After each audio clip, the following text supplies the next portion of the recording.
ఎరుకుల సంఘం అందరూ కూర్చొని ఎలక్షన్ పెట్టుకున్నారా? మొత్తం మీద ఎలక్షన్స్ అనేది ఇప్పుడు మాకు చాలా మంది ఇప్పుడు లీడర్లు కావాలని ఉంటారు. మరి మాజీ లీడర్లు కూడా చాలా మంది ఉన్నారు. అందరూ కూడా పోటీ పడితే అందులో రాష్ట్రం అంతా కూడా రాష్ట్రం మొత్తంగా ఎలక్షన్ పెట్టారా? ఎలక్షన్ కమిషన్ ఏర్పాటు చేసుకుని మీరే మాకు మేమే కూడా ఎలక్షన్ ఏదైతే ఎమ్మెల్యేలకు ఎంపీలకు ఏ విధంగా అయితే బ్యాలెట్ ద్వారా ఓటింగ్ జరుగుతుందో ఆ విధంగా బ్యాలెట్ ద్వారా ఓటింగ్ ద్వారా నేను గెలిచాను. ఇప్పుడు ఎంతమంది పాల్గొన్నారు మొత్తం ఎలక్షన్? వాస్తవానికి మనకు దాదాపు 10,000 పైన మొత్తం జిల్లాకు అంతా కూడా రాకుండా జిల్లా నుంచి 2 వెహికల్ 4 వెహికల్ 5 వెహికల్ నుంచి వచ్చి మొత్తం తెలంగాణలో ఉన్న మన హైదరాబాద్ లో ఉన్న దాదాపు మొత్తం కూడా 10 నుంచి 15,000 మంది వచ్చి ఓటింగ్ లో పాల్గొన్నారు. 10,600 ఓట్ల మెజార్టీతో గెలిచాను. ఇంకోటి కుమార్ గారు, ఇప్పుడు తెలంగాణలో ఎన్ని లక్షల మంది ఎరుకుల కులానికి సంబంధించిన వారు ఉన్నారు? 7 లక్షల మంది, దాదాపు 6 నుంచి 7 లక్షల మంది ఖచ్చితంగా తెలంగాణలో ఉంటారు. ప్రభుత్వాలు కూడా అప్పుడు 2011 సెన్సెక్స్ ప్రకారం చాలా తక్కువ చేసింది.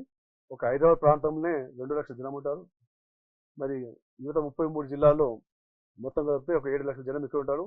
అదే ఆంధ్ర ప్రాంతాలకు వస్తే మరి 10 లక్షల జనం అక్కడ ఉంటారు.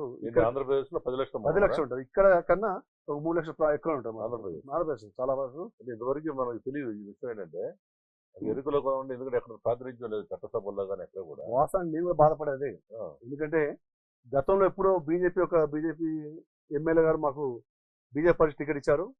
ఆయన జనరల్లో గెలిచారు. యాక్చువల్ గా మా కాన్స్టిట్యూన్సీ కూడా మాకు ఎస్టీ కాన్స్టిట్యూన్సీ చాలా దూరం ఉంది.